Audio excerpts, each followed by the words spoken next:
Dressons ensemble le bilan économique de la France en 2022. Commençons tout d'abord par parler du choc énergétique. Pourquoi l'Europe subit-elle une crise énergétique? L'Europe est une zone économique fortement dépendante des importations d'énergie. Elle n'a pas voulu développer son industrie énergétique interne, ce qui a pour conséquence de lui valoir de gros problèmes dans les années à venir.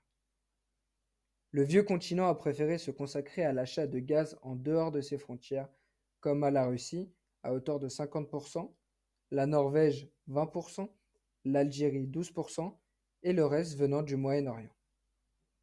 Ne pas oublier que la Russie fournit près de 50% du gaz naturel et 20% du pétrole consommé dans l'Union européenne.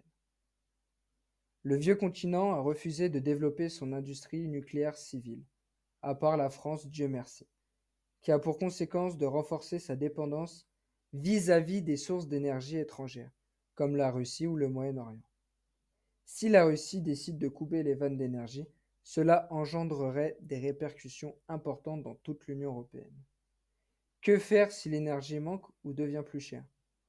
Mais la vraie question qu'on doit se poser, la crise de l'énergie, est-elle là pour durer? Sous l'effet de facteurs sans précédent, les marchés mondiaux de l'énergie subissent des secousses qui ne sont pas sans rappeler la crise énergétique de 1973 et qui compliquent les perspectives déjà incertaines de l'inflation et surtout de l'économie mondiale. Il est important de rappeler que l'Union européenne a décidé de se passer du gaz russe. Toutefois, les États-Unis volent à la rescousse de l'Europe. Intéressant de voir la position de l'oncle Sam pour exporter leur gaz de schiste vers l'Europe. Sauf que l'Europe n'a pas les installations nécessaires en usines et réservoirs pour stocker le gaz de schiste américain, car l'Europe avait tout simplement investi massivement dans les infrastructures pour accueillir le gaz naturel russe, via les projets Nord Stream 1 et 2.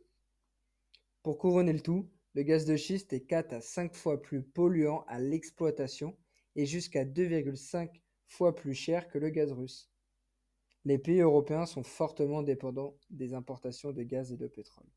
Si l'énergie devient plus chère, alors les entreprises verront leurs coûts augmenter considérablement, ce qui impactera fortement l'économie.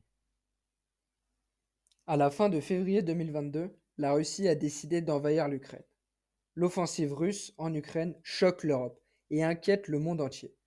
Un point important est que l'Ukraine est le cinquième exportateur mondial de céréales et l'un des principaux exportateurs de fer et d'acier.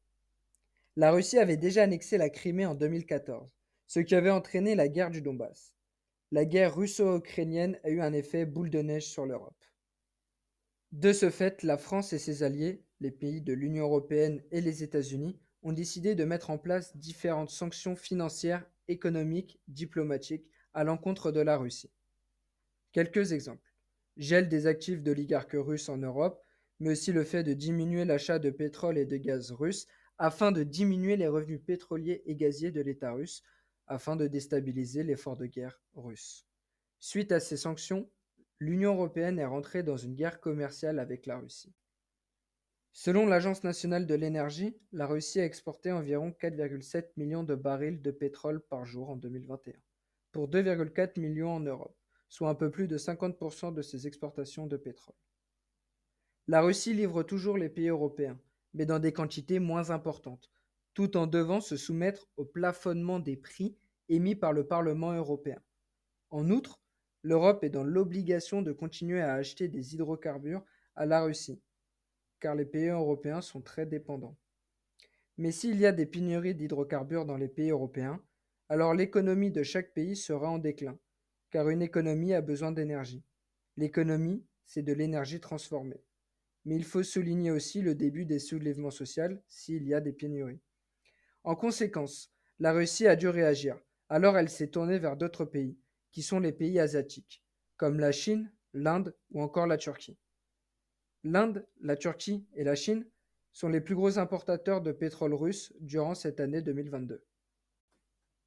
Un point important à noter, c'est que la Russie devait répondre aux sanctions occidentales. Alors elle a décidé de se tourner vers la Chine et l'Inde. Mais ce qui est intéressant à analyser, c'est qu'on sait que dans les années 2040-2050, la Chine et l'Inde seront les deux plus grandes économies. Sauf qu'aujourd'hui, les Occidentaux ont poussé la Russie dans les bras de la Chine et de l'Inde vis-à-vis des hydrocarbures. Donc demain, l'Inde et la Chine se verront avoir tout simplement de l'énergie en abondance, que ce soit de l'énergie qui vient du pétrole ou tout simplement du gaz. Durant cette année 2022, nous avons pu voir que l'inflation a frappé. Mais alors, l'inflation, c'est quoi? Avec la même somme d'argent, on peut s'acheter moins de biens et de services dû à la dépréciation de la monnaie. C'est la hausse généralisée des prix des biens et des services, ce qui produit une diminution du pouvoir d'achat. En effet, une inflation trop élevée peut entraîner de nombreux problèmes pour les différents acteurs économiques, comme les ménages, les entreprises et les États. Mais alors vous pouvez vous poser la question, comment l'inflation arrive? L'inflation a des causes multiples. Par exemple, l'inflation par les coûts. Les prix des matières premières augmentent, cela pèse sur les coûts de production des entreprises. En conséquence, les entreprises ont dû augmenter leurs prix afin de conserver leurs marges, afin de garantir leur pérennité. L'inflation par la demande, lorsque la demande est plus importante que l'offre. Je m'explique. Dans le cas d'une sortie de crise comme avec la crise Covid, on a pu voir que la demande a explosé à la sortie de la crise, alors que l'offre était restée stable, voire avait un petit peu diminué dû au problème des chaînes d'approvisionnement. En outre, le fait que l'offre ait diminué, voire resté stable, la production de biens ou de services n'a pas pu suivre la demande. Avec la demande qui explose et l'offre qui ne répond pas aux besoins de la demande, les prix sont montés mécaniquement à la hausse. Il y a aussi l'inflation importée, ce qui veut dire qu'importer des produits coûte plus cher, car la monnaie est dépréciée vis-à-vis des autres monnaies internationales. Donc les entreprises répercutent sur les prix afin de conserver leur marge et leur pérennité. Il y a aussi l'inflation par excès de création monétaire. Durant la pandémie de Covid-19, les États ont eu recours à la planche à billets, ou quantitative easing. Concrètement, cela consiste à acheter massivement des actifs financiers, dans le but étant d'injecter dans l'économie des liquidités ainsi créées, pour but de relancer l'activité. Sauf qu'on ne voit que 2 ans plus tard les effets néfastes de cette politique non conventionnelle.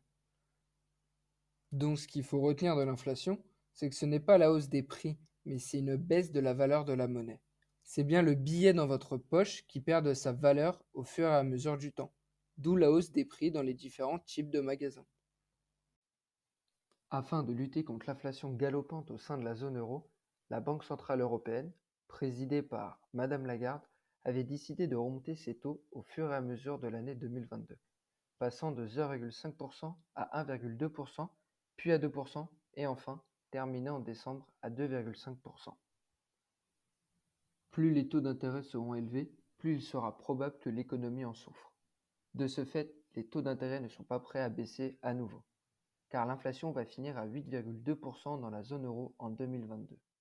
Les taux vont sans doute continuer à monter en 2023, car la bataille contre l'inflation n'est pas près d'être terminée. Des taux d'intérêt plus élevés pendant plus longtemps signifient que le risque de récession augmente. L'inflation sera éradiquée au prix d'une potentielle récession.